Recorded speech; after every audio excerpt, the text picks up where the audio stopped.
Olá, quarto ano, tudo bem? Como eu falei no vídeo anterior, essa semana nós vamos ter 2 aulas de geografia, tá bom? Então agora eu vou dar continuidade ao conteúdo e à correção de atividades referentes ao capítulo 2 para entender mapas, tá? Então acompanhem a correção, a explicação da matéria e a correção das atividades, combinado? Então, nós vamos começar agora a ver a orientação pelos mapas.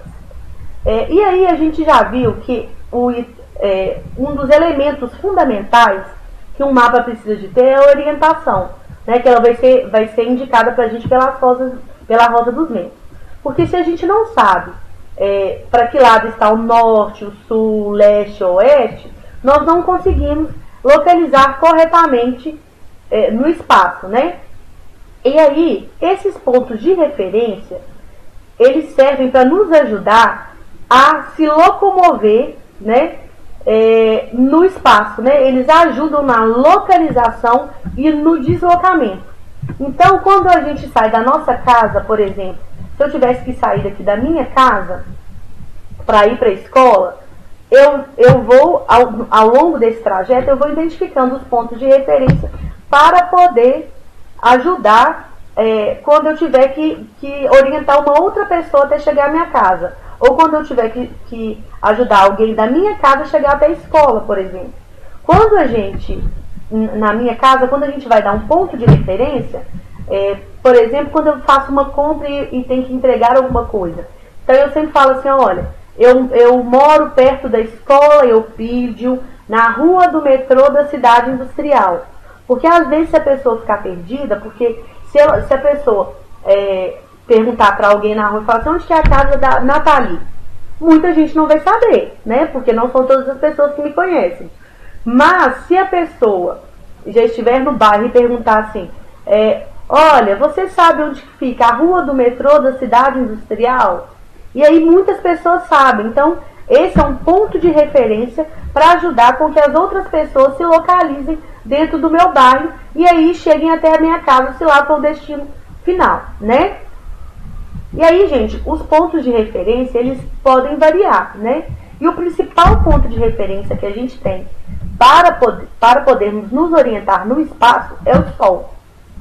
E aí, a posição que o Sol está no horizonte, né, vai nos indicar os pontos cardeais. Então, na hora que o Sol está nascendo, se eu apontar o meu braço direito, lá estará o leste. E aí, se para o lado direito, né, estará o leste, o lado contrário é o oeste. À minha frente estará o norte. E atrás de mim o sul, tá? Então, o Sol é o nosso principal ponto de referência, a posição do Sol no horizonte, tá? Nos mapas, gente, a posição norte, ela vai ser a posição norte, né? A posição sul, leste, oeste, ela vai vir indicada pela roda dos ventos. Em alguns mapas, a gente só tem a indicação, por exemplo, só uma indicação e o norte. Mas se a gente sabe para onde que está o norte, a partir do norte a gente consegue estabelecer os outros pontos cardeais, tá bom? Então, a roda dos ventos ela é um elemento fundamental nos mapas para nós descobrirmos aonde que estão localizados os demais, os pontos cardeais, né? O norte e os demais pontos cardeais, tá bom? E aí, gente, sabendo disso, nós teríamos que fazer as atividades do antes de seguir da página 40, tá? E aí vamos ler o trecho do poema de José Santos, ó. A Vila do Nada. Procuro nos mapas e não acho onde fica a Vila do Nada. Vasculho cada paralelo, cada meridiano. Faz já bem mais de um ano que busco por esse lugar lendário, pois quem lá nasce um dia vira milionário. Então aqui, ó, a gente tem destacado aqui 2 palavras, paralelo e meridiano, né? Então vamos relembrar, aproveitar e relembrar. Os paralelos são linhas imaginárias que cortam a Terra no sentido horizontal. O principal paralelo que nós temos, a linha do Equador. E a gente tem os outros paralelos importantes também, que são o Trópico de Câncer, Círculo Polar Ártico, Trópico de Capricórnio e Círculo Polar Antártico. Os meridianos são linhas imaginárias que cortam a Terra no sentido vertical. O principal meridiano é o meridiano de Greenwich, né, que vai separar em hemisfério oriental e hemisfério ocidental.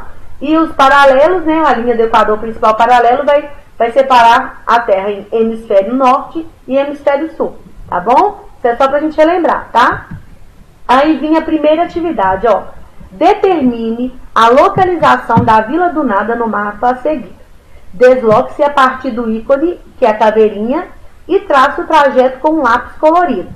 Gente, o trajeto era para ser traçado com lápis, a própria tentou fazer do melhor jeito que conseguiu no Paint, mas eu não sou uma expert em computador. Então, às vezes o de vocês vai ter ficado um pouquinho diferente, mas não tem problema, tá? Então, olha, a gente teria que andar 2 quadradinhos para o oeste. Então, vamos ter como base aqui, ó, norte, sul, leste, oeste. Então, aqui, ó, nosso ponto de referência vai ser a caveirinha. Então, eu andei para o oeste, então, para lá, ó, 2 quadradinhos para o oeste, 1 quadradinho para o sul, 2 quadradinhos para o oeste, de novo, 3 para o norte, 2 para o leste, então para o lado de cá, 1 quadradinho para o sul, 1 quadradinho para o leste. Reparem que eu não fiz exatamente em cima do quadradinho, porque aqui começou meio no meio, então eu contei 1, 2, tá? Aqui poderia ter ficado um pouquinho mais para cima, também não tem problema. Eu peguei um pedacinho aqui do mar, não precisava, tá bom? Mas só para vocês entenderem que é esta parte aqui que é onde está localizado a Vila do Nada, tá bom? Então vamos lá para a próxima atividade. Elabore uma legenda no espaço a seguir, criando significados para os símbolos que existem no mapa. Depois, inclua um símbolo para representar o local onde se localiza a Vila do Nada. Eu não consegui desenhar aqui, tá? Mas aí, vocês vão ter desenhado, por exemplo, o desenho que deu aqui, né? Que parece um quadradinho, como se fosse um quadradinho com uma pontinha. Então, isso que vai ter que ser desenhado aqui dentro, tá? Como aqui era um espaço menor, eu não consegui desenhar, tá bom, gente? E aí, nós vamos ter que colocar um nome, identificar os símbolos, né? O que a gente acha que significam esses símbolos? Então, vamos lá. Aqui a gente tem esses montinhos aqui, ó, que parece que são montes de areia, né? De terra. Então, considerando que isso vai estar aqui está numa escala reduzida, aqui no ambiente vai estar numa escala muito maior, aqui pode ser montanhas, pode ser morros, né? E aí, a gente tem 2 desenhos, olha, assim, parecidos, que são de coisas que estão no mar, que a gente não sabe o que é. Mas que se é uma vila do nada, de tesouro, a gente poderia colocar, por exemplo, como monstros marítimos, tá? Nós temos 2 áreas, que o que a gente pode chamar de áreas verdes, olha. Então, tem uma área que a gente pode considerar, que parece que é uma área de plantio, porque tá mais rasteiro, mais baixo, né? E aqui parece uma floresta, não é? Aqui, ó, parece uma floresta. Então, eu dei o nome de área muito florestada, tá? Porque as árvores são bem juntinhas uma da outra. E a gente tem outro elemento aqui também, que são os elementos menorzinhos aqui, ó. Aqui, ó, que parecem rochas, né? Que são as pedras, mas que na verdade não chamam pedras, chamam rochas, então eu dei o nome para eles, para esses elementos de rocha, tá? Gente, só lembrando que vocês podem ter colocado coisas semelhantes a essa. Não necessariamente precisa ser essa resposta igualzinho. É claro que aqui, por exemplo, eu não posso colocar que isso aqui é um lago. Se eu tenho um tanto de árvore que é uma floresta, né? Árvores próximas uma da outra, tá bom? E aí tem um outro elemento aqui, ó, que é esse elemento aqui que está na água. Só que a gente viu aqui, ó, é uma porção de terra que ela está com água cercada por água de todos os lados. uma porção de terra cercada por água de todos os lados tem o nome de ilha, tá? Então, vamos lá para a próxima atividade do Antes de Seguir, lá da página 41, tá? Atividade 5. Leia o mapa a seguir para responder as questões. Então, a gente tem o mapa do estado de São Paulo, com as principais rodovias. E aí, vamos observar. Nós temos os estados que fazem limite com o estado de São Paulo, olha, Minas, Rio, Paraná, Mato Grosso do Sul. E a gente tem as cidades, está marcado aqui, ó, cidades. A gente tem capital, a gente tem o limite dos estados, a gente tem as rodovias, a gente tem os rios, que também estão indicados aqui, e a gente tem os elementos fundamentais que precisam ter no mapa, que é título, orientação, legenda, escala, e aqui não tem a fonte, aqui está faltando, não, aqui ó, arquivo Bernoulli, né? Então, foi tirado do material do Bernoulli, então a fonte é essa, tá bom? Então, vamos lá ver quais que são as perguntas, ó.